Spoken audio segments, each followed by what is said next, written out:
Hello, we're here with Liam Keneally from Australia. Liam has just completed a Masters of Performance from the Royal College of Music with a Yes. distinction. Thank you. Congratulations. Thank you. And we're glad to have you with us today. It's lovely to be here. All right, Liam. So, how long have you been pursuing music? And tell us a little bit about how you got into it. Well, I started first on the piano, which is what all violinists, I think, typically end up doing, is not the violin to begin with. And then I took violin up a year later, and that was the age of 9. And so I've now been playing it for, 16 years. I was listening to a lot of classical music radio. My father played the violin, not to a professional level, just as a sort of like, how lots of people play the guitar or the drums or something. The violin just happened to be that for him. And I was deeply insistent upon taking lessons and learning the ropes, basically. And who would you say are your biggest musical influences? Well, I think it began with Itzhak Perlman, the very famous violinist who happened to, be disabled from a young age, and he's so characteristic of something, different about artists in that he has this massive hindrance that he lives with, but he is, one of the biggest concert soloists that the violin world has produced. And I fell in love with his sound mostly, and I had no idea, about his situation. I just heard him on the radio, and I was just compelled towards the way of violin playing that he gave. And what would you say are some of your favorite performances? Well, for my own experience, I think when I first came over here to study, I got to go to Cambridge and play with the King's College Choir there, and we did the Mozart Requiem. That was a really memorable experience. And additionally, another one at the Royal College of Music, it's good for concerts, the Chamber Orchestra of Europe. We did, it was just in the concert hall at the Royal College of Music, but it was a very special experience. We were unconducted, and we played Schubert's Ninth Symphony, which is, the title says it all, the great symphony, and it really is great to play. Very, very, very rewarding experience. On top of that, I'd say when I first did a solo concert here in Europe, it was in Vienna. It was at the Salon Razumovsky. It was, that family has a great connection to Beethoven. He wrote the Razumovsky quartets, and so there was a sort of sense of deep connection and meaning for a classical musician, really. So from Brisbane to London, Yeah. You've been playing throughout these years. What was that journey like for you, and why London? Well, London is, such a rich cultural capital, and I was fortunate enough when I came out of my undergraduate studies in Brisbane to receive some scholarship money, and that's really what led towards me being able to come and study here. I got some help through the Australian Youth Orchestra.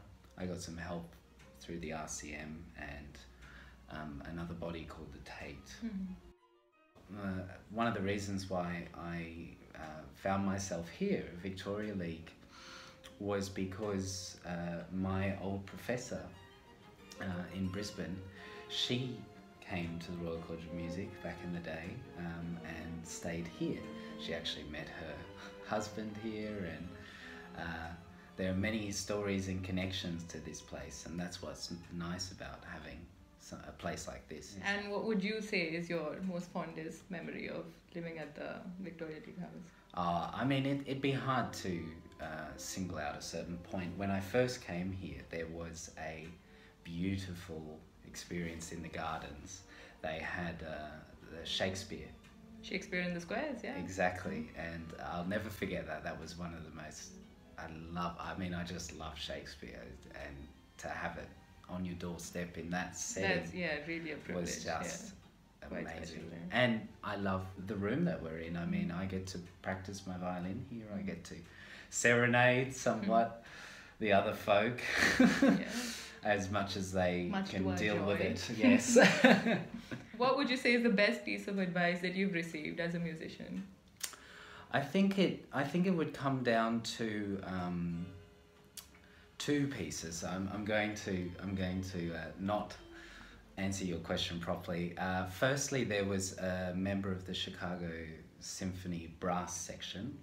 I was at an Australian music camp, and he said, you know, the only thing that I've ever done that's worthwhile in music has been completely out of my comfort zone. And he was, you know, he viewed himself as a sort of okay level trombonist, and he ended up, you know, getting the job in the greatest brass section in the world orchestrally, the Chicago Symphony Orchestra. So that really stuck with me. And another piece of advice I would say was from my own professor. He said, you know, success doesn't have a number to it. You've just got to be completely blind to all types of things that are going to be thrown at you, and, you know, repeating processes and all of that. You just have to be blind to that and see yourself as a persistent and resilient individual, because the life of the arts is not for everybody's choosing as much as art is for everybody's access and for everybody's desire.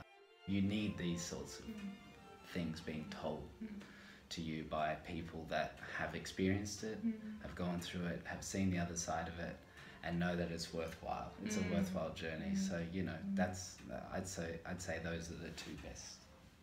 I think those are some very sound pieces of very advice. sound. I mean, where there's a lot of necessity to be very sound in the artistic sphere, because it's, you know, you're playing with such joyful and valuable things all the time, and you need to have grounded opinions. You do. It's so vital. And that's a reason why I wanted to come here, is because I knew that there would be advice like that out there, and that I would be able to receive it on a sort of consistent basis. Yeah, definitely. All right, that was lovely. Thank you so much for talking to us today. Thanks for having me. Thank you. Bye. Bye.